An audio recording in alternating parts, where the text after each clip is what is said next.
Chris here from BWO Outfitters. Today we're going to tie a traditional pattern of bluing olive. Now, I'm using a size 14 hook here for the tie, but normally I would tie these size 16 or even size 18, sometimes even smaller.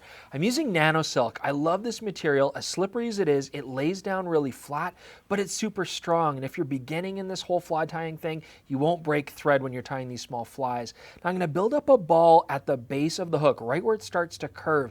And this is going to splay out our tail fibers. Now, I'm using these synthetic fibbits. These are already made for mayfly tails. They're very easy to work with. You could use Hackle if you wanted to. I'm going to lock these down onto the hook shank from the middle, and I'm going to tie them back to the bend of the hook. And then that little ball of thread that we tied at the very end, it splays the tail out to make a fork pattern. Now it's time to put on our wing. We're going to use Parapost or Z yarn, basically a waterproof material that's going to give us nice flotation, and it's going to give us that nice visible wing. Now it's very important where you tie this in. I want it near the hook eye, but I do not want it too close to crowd that hook eye. But you got to get these proportions right, so watch our video. Once I've tied that in, I'm going to clip off the end here, and don't worry about the length of the actual wing itself. We can adjust that later with our scissors. I'm going to advance my thread back down to the tail, and now we're going to start building our body.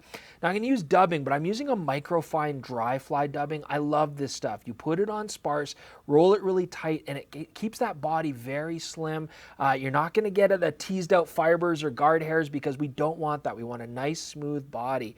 When you make these dubbing noodles, make sure that you wind it on nice and tight. Use some wax on the thread as well as the dubbing and just get that smooth profile. Now we're going to wrap that dubbing over the body. Don't crowd it too much. We want a fairly thin abdomen, and then you can start to make tighter wraps as you get closer to the wing just to build up that body thickness a little bit. Now it's time to put on our hackle. We're going to use whiting hackle. It's going to be the same size rated, so size 14 for this size 14 hook. I'm going to tie it in. It's very important that hackle's tied in so that the shiny curved side is facing the front of the fly towards the eye of the hook. That way the natural curve of the fibers will go to the back. So I've got my hackle tied in here. Before we wrap it around, we're going to put a little bit more dubbing on, just a tiny bit. I'm going to go in front and behind the wing, and you can see now a nice completed body.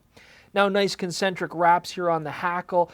3, 4, 5 wraps at the most. It really depends on the size of the fly, but don't put too much on here. Get to the eye of the hook and tie it off, but make sure you leave some space. We don't want to crowd that eye. We want to build up a little bit of a head, and if you put that hackle too close, it's going to be a nightmare. And that's basically it. Create a head, whip finish it off, clip it off. There you can see our split tail.